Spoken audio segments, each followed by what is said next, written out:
No. That ache in your chest is not as noble as you think it is. You keep calling it love because that sounds cleaner, holier, less humiliating. But what you are really mourning is stranger than that, sadder than that, more embarrassing than that. You are not standing in the ruins of a person. You are standing in the ruins of a story you built with your own starving hands. That is why it hurts in such a distorted way. Not because they were extraordinary, not because they were irreplaceable, not because heaven carved their name into your bones. No. It hurts because your mind took fragments, little crumbs, half smiles, half promises, a few warm nights, a few careful words, a little attention when you were lonely, and from those scraps, you built a cathedral. You hung stained glass where there were only windows. You called convenience devotion. You called emotional dependency destiny. You called inconsistency depth because you did not want to admit you were kneeling in front of confusion, begging it to become clarity.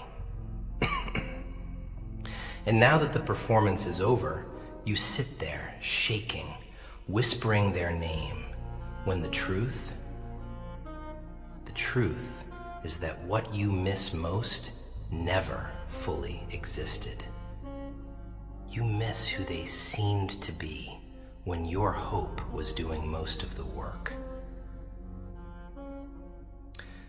You miss the version of them that arrived only in flashes, only when it benefited them, only when your silence, your tenderness, your loyalty, your patience made them feel large.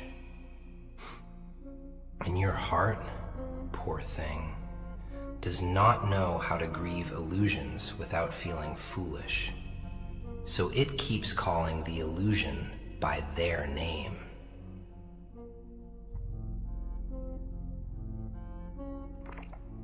You think you miss their voice, but listen carefully to your own memory and you will hear something else hiding underneath it. What you miss is the ritual, the tiny ceremony of checking your phone, the quick rise in your chest when their name appeared, the private theater of anticipation. It is not always the person that leaves you trembling. Sometimes it is the routine they trained into your nervous system. Morning messages, late night confessions, those little questions that made you feel chosen for 5 minutes. The fake tenderness of, "Did you eat?" from somebody who could not even protect your peace for 1 honest week. People become addicted to patterns and then swear they are in love with souls. A man misses the woman who listened to him during his hardest month, but what he really misses is the feeling of being seen when he was invisible to everyone else. A woman cries over the one who understood her, but what she truly misses is the private relief of not having to explain every wound for a little while. A son misses a father who praised him once in a blue moon, not because that father was deeply present, but because the child inside him still kneels for approval, like a beggar waiting for a rare coin. The routine becomes sacred because the wound is old. And once your body ties relief to a face, it begins lying to you. It tells you that the source of relief must be precious, must be rare, must be meant for you. But relief is not proof of love. Being soothed is not the same as being safe. Being wanted in moments is not the same as being cherished in truth. This is why people crawl back to what hurt them. Not always because the person was magnificent. Sometimes because the body remembers the schedule of comfort and panics when the medicine stops. And you keep romanticizing the hand that fed you crumbs because your hunger made every crumb feel like a feast.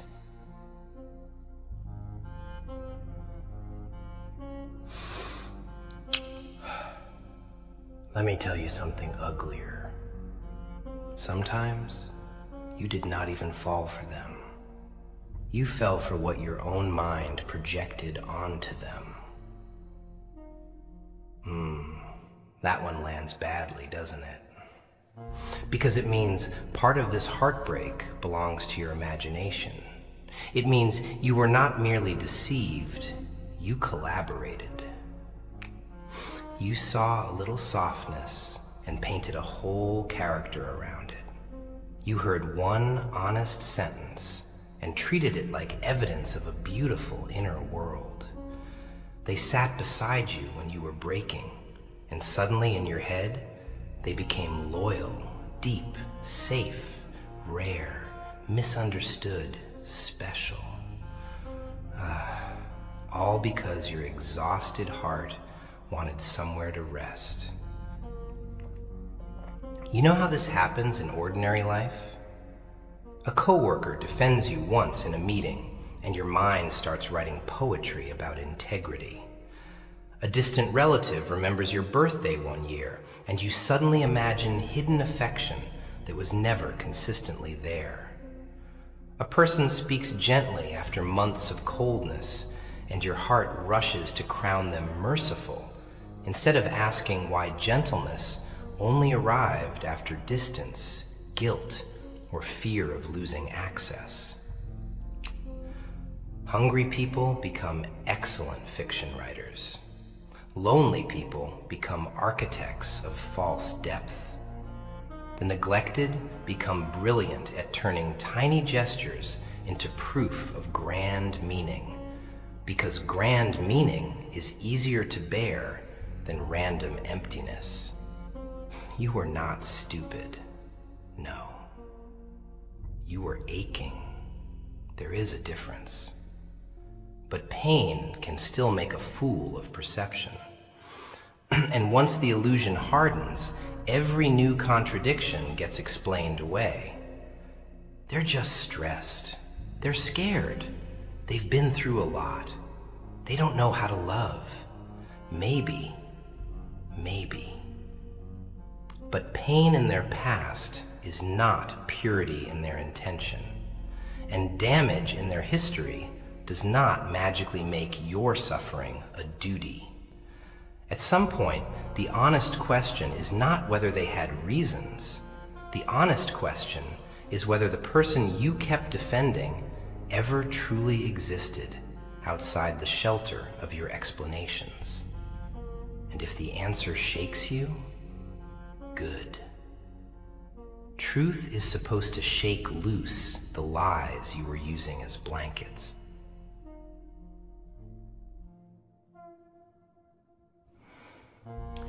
The cruelest delusions are not built from constant affection. They are built from inconsistency. Yes, that unstable rhythm you called chemistry, intensity, connection, mystery. People talk about heartbreak as if it is always born from great love, but so often it is born from unstable reward. Warm today, cold tomorrow.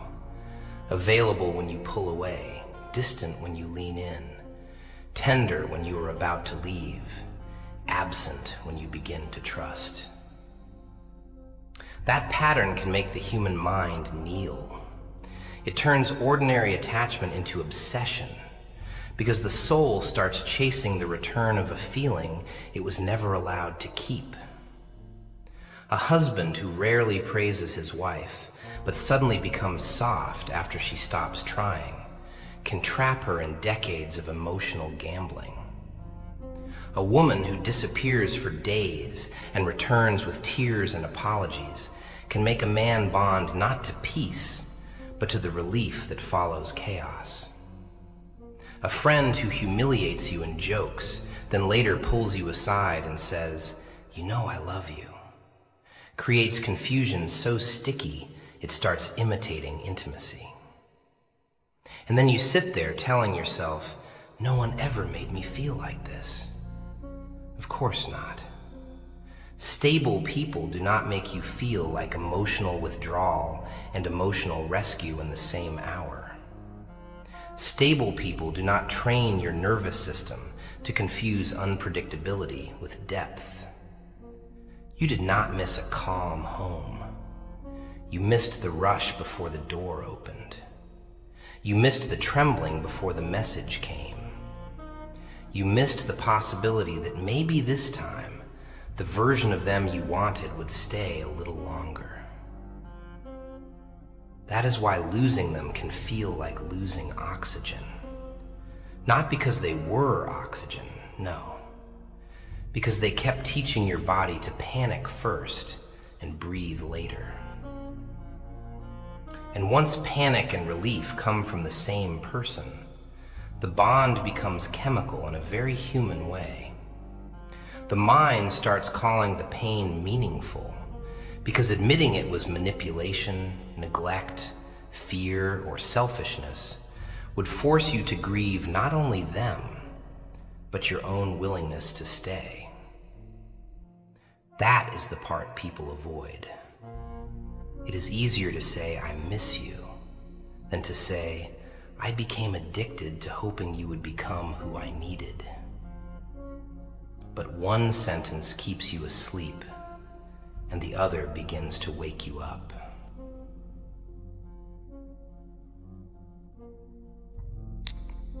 There is another reason the illusion survives so long. Public versions of people interfere with private truth.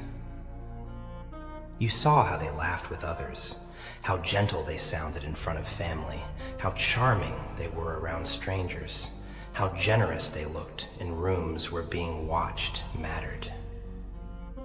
A beautiful trap. Because now your pain has competition. Now every cold, private moment is forced to stand beside their public warmth, and your mind starts doubting its own bruises.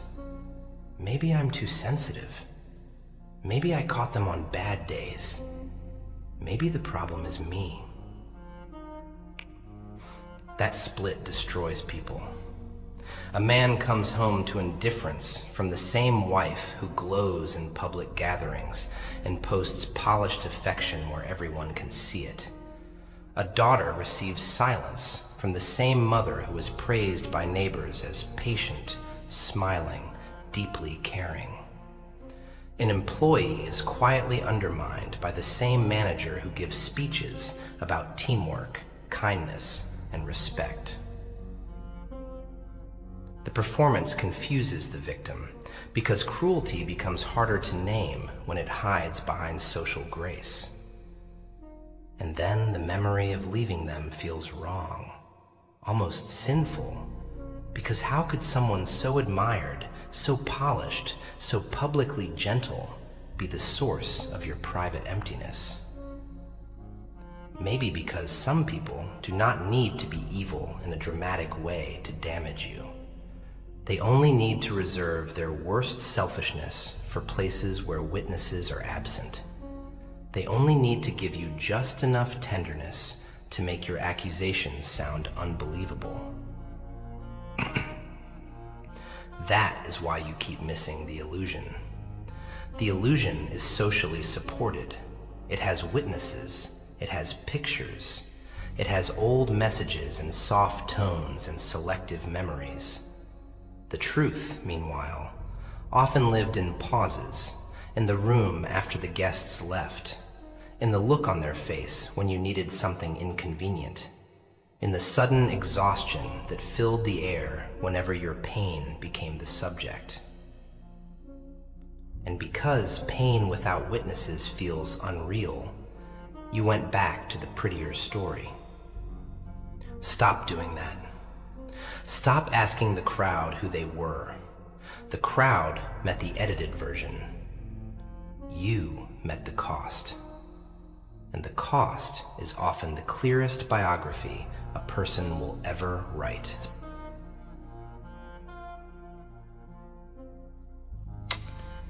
Nostalgia is not a historian. It is a forger. It takes evidence, trims the edges, wipes off the blood, softens the lighting, and hands your lonely heart a counterfeit memory so convincing you almost bow to it. You remember the way they looked at you during one honest evening, but you conveniently forget the week of silence that came after. You replay the softness in their apology, but the body somehow forgets how many times you had to drag honesty out of them like a bucket from a dry well.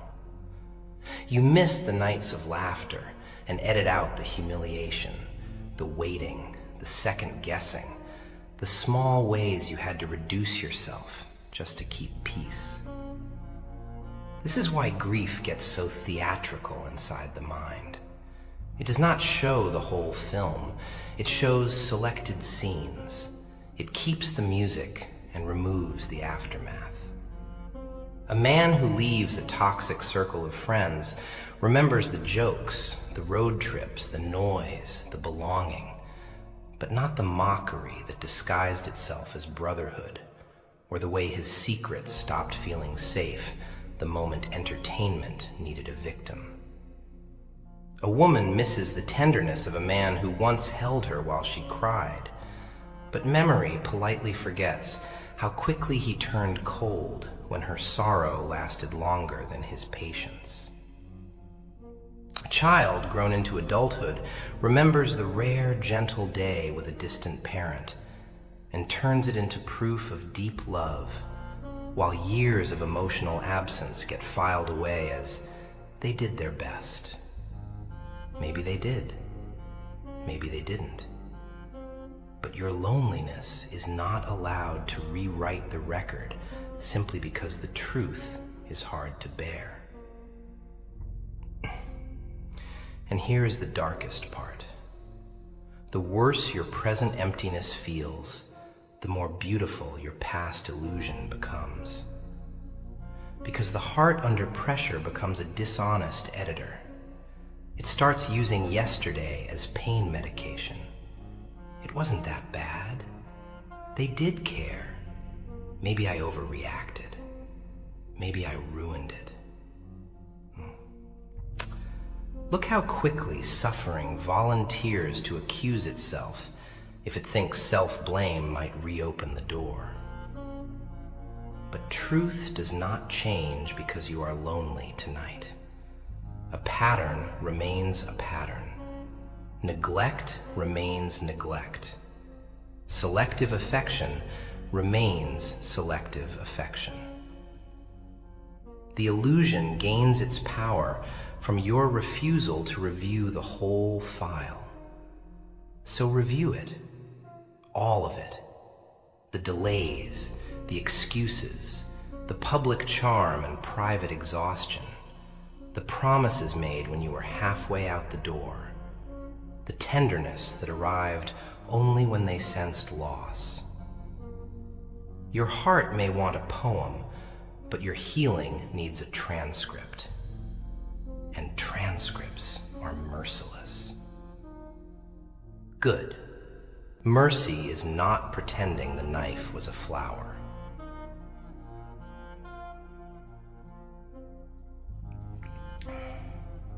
Loneliness is one of the most elegant liars in human life, because it does not always tell you, go back to what harmed you. No, it says something softer, more humiliating, more convincing. It says, at least that pain was familiar. And people, good people, weary people, patient people, people who are trying not to fall apart, people listen. They listen because emptiness is loud. A quiet room after a bad relationship can feel louder than the relationship itself. An empty chair at dinner can suddenly make you romanticize the person who used to sit there and criticize your tone, your timing, your laugh, your sensitivity. A phone that no longer lights up can make you miss someone whose messages mostly delivered confusion, guilt, mixed signals, and little emotional taxes disguised as intimacy. That is how absence steals clarity. It is not always proving their value. Sometimes it is only amplifying the silence they left behind.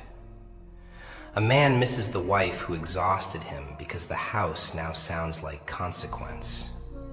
A daughter misses the parent who withheld tenderness because even cold attention can feel preferable to clean abandonment. An employee misses the manipulative boss who kept them off balance because uncertainty became a strange form of structure, a sick schedule the body learned to recognize. People return to unhealthy bonds for the same reason some people keep touching old bruises. Pain that is known can feel safer than uncertainty that is not. You think you miss them because your chest tightens at night, because your appetite slips, because music starts sounding like memory, because your body becomes a museum of little reactions. But bodies are not philosophers. They do not always know the moral meaning of what they are attached to. They know repetition. They know withdrawal. They know the schedule of voices, footsteps, tones, arguments, reconciliations. So when the source disappears, the system protests. The protest feels like longing. The longing gets misnamed love. What a tragic little chain. You say, I miss the way they checked on me. But did they check on you? Or did they check whether access still existed? You say, I miss the comfort. Was it comfort? Or was it the short-lived peace that followed emotional chaos? You say, no one gets me like they did. Did they get you?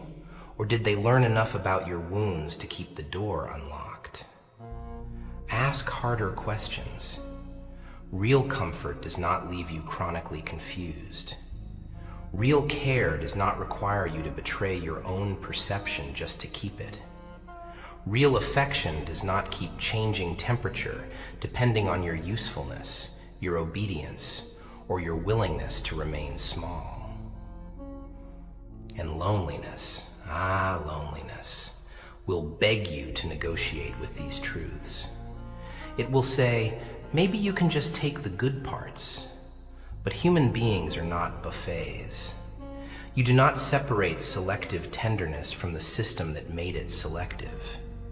You do not keep the warm smile and throw away the manipulation that powered it. You do not keep the validation and erase the conditions attached to it. This is where many people betray themselves, not in dramatic ways, quietly, respectably.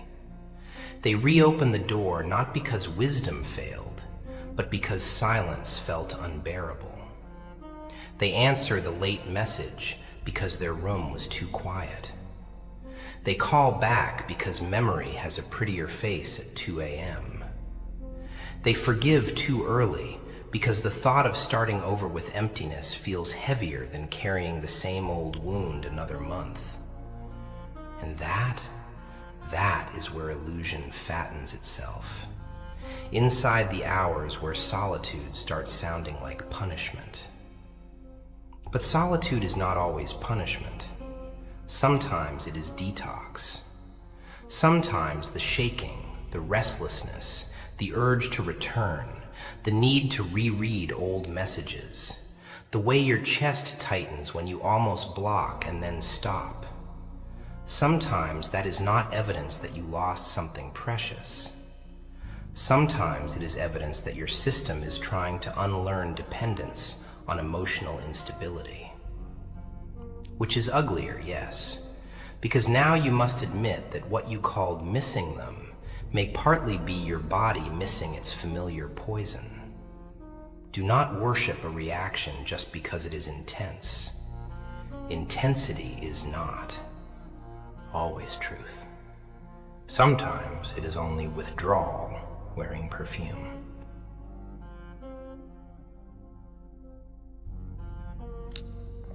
There is another layer beneath all this, and it is cruel because it makes you blush when you finally see it. You do not only miss the illusion they gave you, sometimes you miss the illusion they gave you about yourself. Who were you in that story? Look at that carefully. Were you the one finally chosen? The one finally desired? The one finally understood? The one whose loyalty, patience, sacrifice, softness, intelligence, or endurance would at last be seen and rewarded? Ah, there it is. You are not just grieving a person, you are grieving an identity that felt possible around them, a better version of you, a more lovable version, a more important version, a version that did not have to carry the old fear that you are forgettable, too much, not enough, easy to leave, difficult to keep. That is why some separations wound the ego like an exposed nerve. The person leaves, yes, but they also take the mirror in which you looked more whole than usual. A quiet man misses the woman who used to call him brilliant, and suddenly, without her attention, he feels ordinary again. A patient woman misses the troubled man she kept rescuing, because without him, she is forced to ask whether she was loving or merely needed to be needed. A child misses the emotionally distant parent, not because the parent was deeply nurturing, but because that child still imagines one final moment of approval could repair the entire architecture of inadequacy. You see how merciless this gets? You are not only facing their absence, you are facing the collapse of a fantasy in which your wounds finally made sense. In that fantasy, all your patience would pay off, all your understanding would be recognized, all your staying would be honored. One day they would become soft and honest and stable, and your loyalty would transform from private suffering into proof that you were special enough to be the exception. But sometimes there is no grand reward waiting at the end of your endurance. Sometimes endurance is simply endurance, and the one you were enduring for was never writing the same redemption story. That hurts because it strips nobility from suffering you invested in. It means your tears were real, your hope was real, your sacrifice was real, but the future you attach them to may have been fiction. And fiction can be harder to bury than facts. Facts are concrete, they can be named, they lied, they withdrew, they used warmth selectively. They kept me uncertain. Fine. But fiction? Fiction haunts.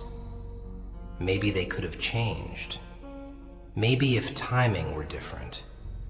Maybe if I were calmer, stronger, prettier, richer, less wounded, more patient. No, stop. Stop turning yourself into the missing ingredient in somebody else's unfinished character. Their inability to love cleanly is not automatically evidence that you lacked the correct shape. Their inconsistency is not proof that your devotion needed a better performance. Their confusion is not your exam. Yet the ego loves that interpretation because it preserves hope. If the problem was you, then maybe improvement can bring the illusion back. Lose weight, become colder, heal faster, speak less, need less, chase less, give more. What a humiliating prison. You start remodeling yourself around the ghost of someone who was never stable enough to deserve architectural influence over your soul. But once you see that, really see it, something sobering happens. You realize the grief is not merely romantic, it is existential. You are mourning an entire imagined future in which being loved by them would finally settle the argument inside you. It was never going to settle. No broken mirror can tell you the truth about your face.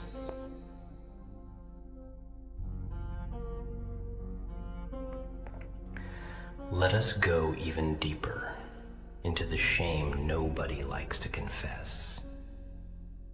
Sometimes what you call missing them is actually wounded pride screaming in a dark room, not because you adored them so purely, but because being left, replaced, forgotten, downgraded, or emotionally outgrown bruised something primitive in you. The ego hates unfinished business. It hates not being chosen after investing so much. It hates seeing somebody who confused you move on with casual shoulders, clean sleep, and appetite intact, while you sit there replaying old scenes like a detective assigned to your own humiliation. And that is when illusion becomes seductive again. Not because your spirit knows they were right for you, but because your pride cannot bear the possibility that you mattered less to them than they mattered to you. Look how quickly heartbreak becomes a courtroom. How dare they? After everything? After all I gave? After what I tolerated? Those questions feel righteous, but inside them there is often a bruised vanity begging to be restored. A man says he misses her, but secretly he misses the certainty that he had a place in her world. A woman says she cannot forget him, but sometimes she cannot accept that the man who once pursued her now acts like her absence is weather. A friend cannot stop thinking about the one who betrayed him, not because the bond was holy, but because disloyalty shattered his image of his own importance. That does not make you shallow, it makes you human. But if you do not tell the truth about the ego will disguise itself as sacred grief and keep you kneeling long after the bond has revealed its poverty. This is why people stalk, reread, compare, imagine, rehearse speeches they will never send, fantasize about being seen winning, glowing, healed, desired by others. They are not always seeking reunion. Sometimes they are seeking revenge without violence, vindication without contact, proof that the one who harmed them was blind. But even that can become another chain. Because now your healing depends on the offender noticing it, and dependence does not become freedom just because it wears sharper clothes. Do you hear me? It is not liberation if you still need the audience that bruised you to applaud your recovery. Calm down, calm down. I know, that lands hard. You wanted to become unforgettable so the illusion of their powerlessness over you could soothe the insult. You wanted them to regret. You wanted them to see what they lost. You wanted the story rewritten in your favor. Human, painfully human. But there is a cleaner truth available if you can stomach it. Some people will never measure your value accurately because accuracy was never their business. Their choices came from appetite, fear, selfishness, confusion, immaturity, status anxiety, emotional laziness, cowardice, take your pick. Your worth did not become smaller because their perception was shallow. And yet the mind, offended and bleeding, keeps wanting a better verdict from the same judge who misread the case from the beginning. That is how illusion steals months, years, entire seasons of life. You keep trying to win an argument in a courtroom that never had moral standards. So the work is uglier than move on. The work is to endure being misunderstood without making your identity dependent on the correction. The work is to let an inaccurate witness stay inaccurate. The work is to accept that some chapters end without your dignity being publicly explained, and that Allah sees what the crowd does not. That last part matters, because if you seek your final justice only from human perception, you will become a slave to reaction. And reaction is a filthy god. Bow to truth, not applause.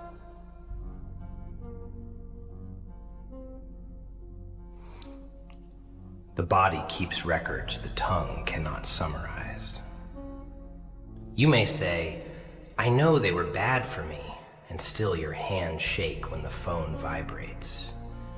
You may say, I know it was an illusion, and still your chest tightens at sunset because that was the hour they usually returned. Understanding is not always immediate obedience. This is where many people become cruel to themselves. They think insight should instantly erase attachment, and when it does not, they panic and assume the bond must have been profound. No.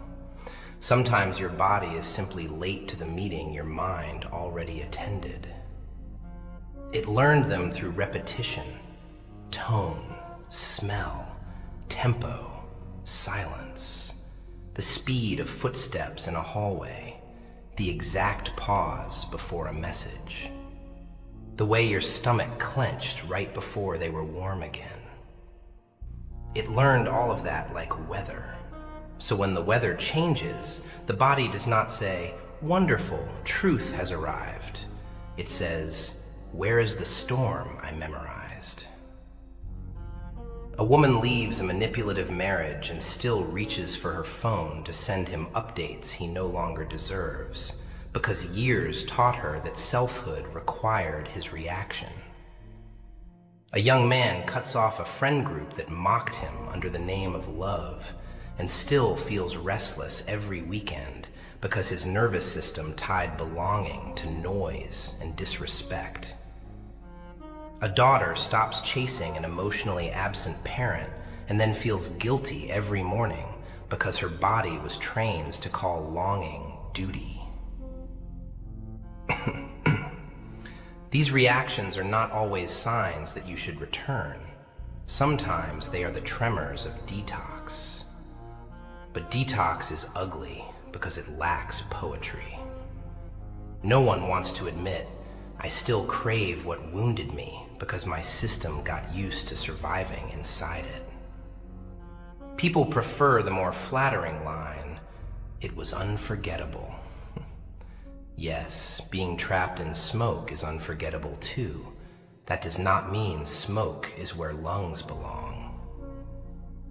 So when memory hits your body like a thief, when your sleep becomes uneven, when old music tastes like weakness, when certain places pull your ribs inward, when your mind starts bargaining with old versions of reality, do not immediately call it love. Call it information. Call it residue.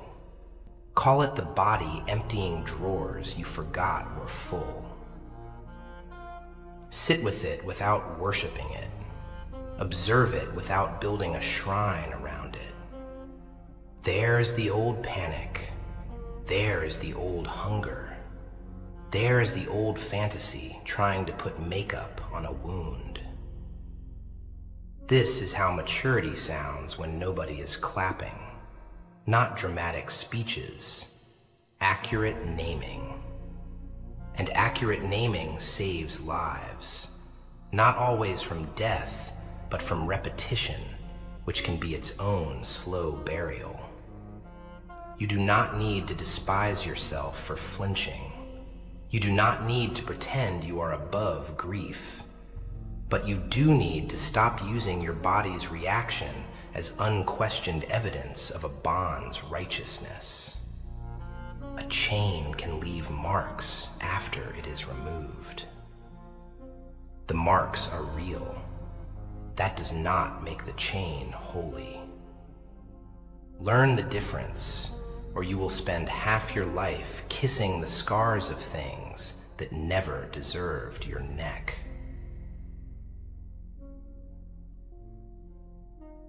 So what does waking up from the illusion actually require? Not performance. Not bitterness dressed as intelligence. Not going cold just because softness once got exploited. It requires a kind of sober mercy toward yourself that feels almost severe. You must tell the truth without theatrics. Yes, I was drawn in. Yes, I excused what should have warned me. Yes, my loneliness wrote extra beauty onto ordinary selfishness. Yes, my ego wanted to be the exception. Yes, I confused intensity with meaning. There. That is cleaner than self-hatred and more useful than denial. A man who admits he stayed because chaos made him feel necessary can finally stop romanticizing a woman who only reached for him when her own emptiness became unbearable. A woman who admits she kept chasing a distant man because his approval felt like childhood repair can finally stop calling her compulsion fate.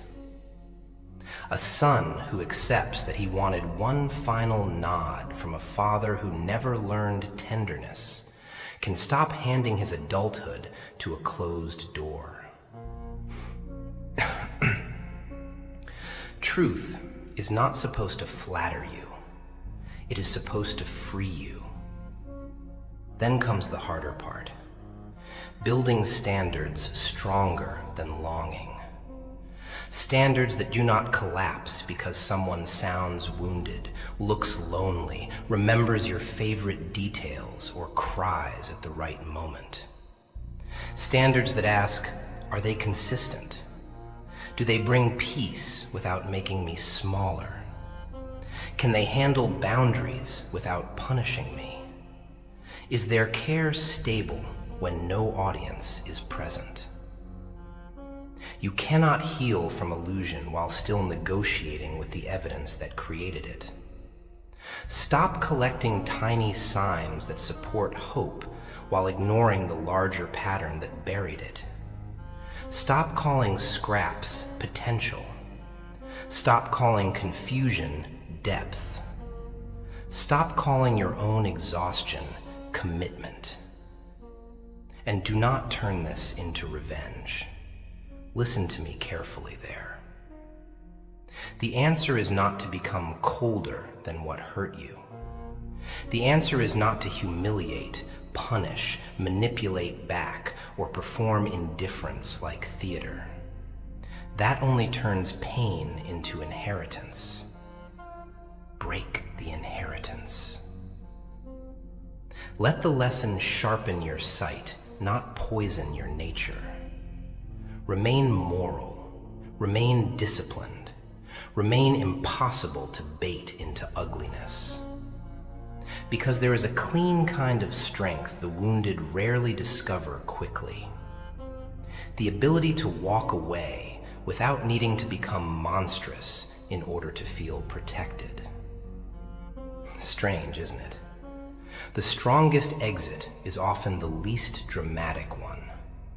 Not a speech, not a final war, not a last attempt to make them understand. Just clarity, just distance. Just the quiet closing of a door that no longer deserves negotiation. It hurts, yes. It may hurt for longer than your pride finds acceptable. But pain that educates is gentler than pleasure that deceives. And one day you will thank Allah, not only for what was removed, but for what was exposed. Some losses are mercy in sharp clothing.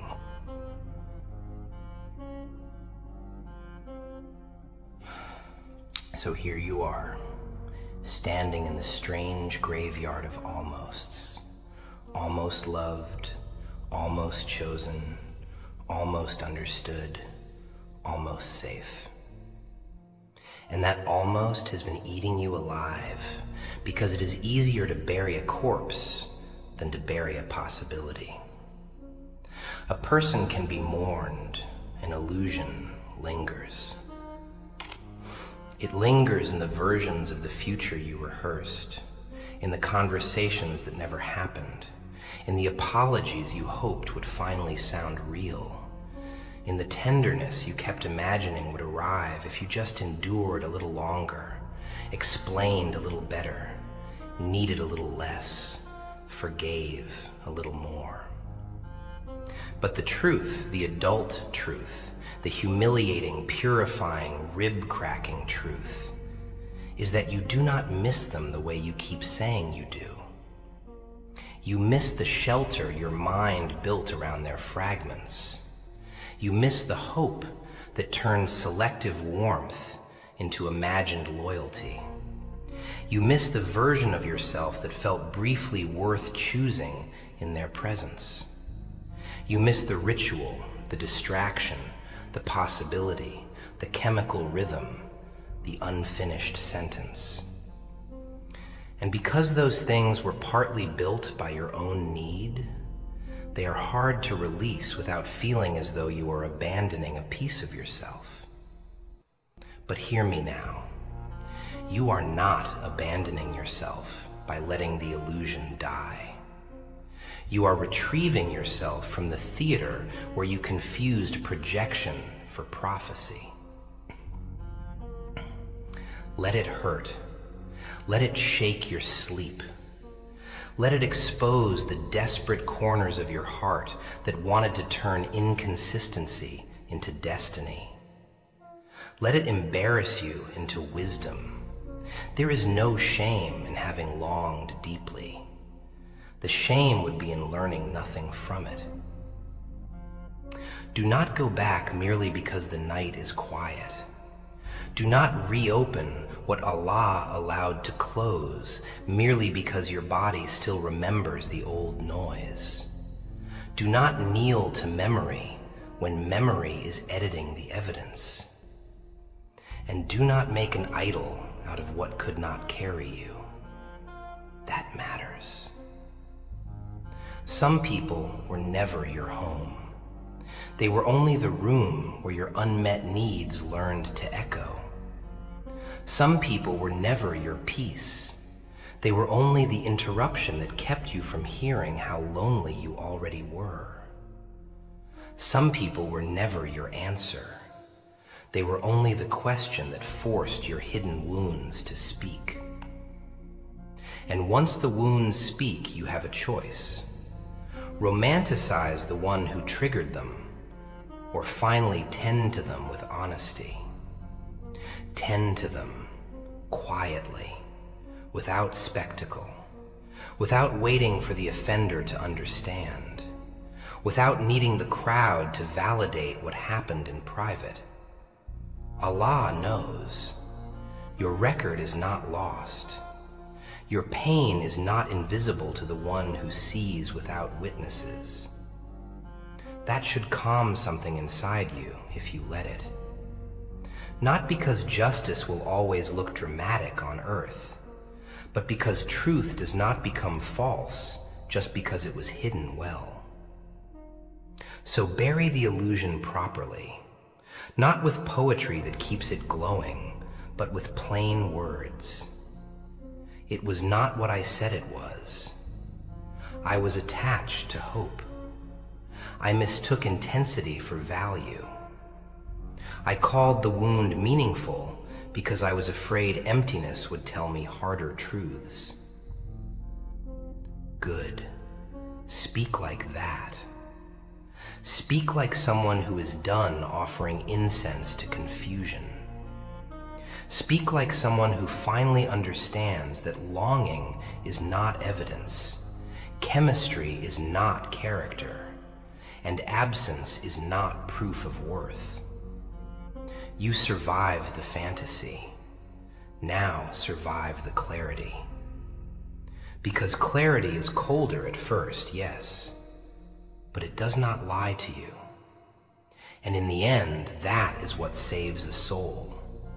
Not the illusion that once comforted it, but the truth that refuses to flatter it while it heals.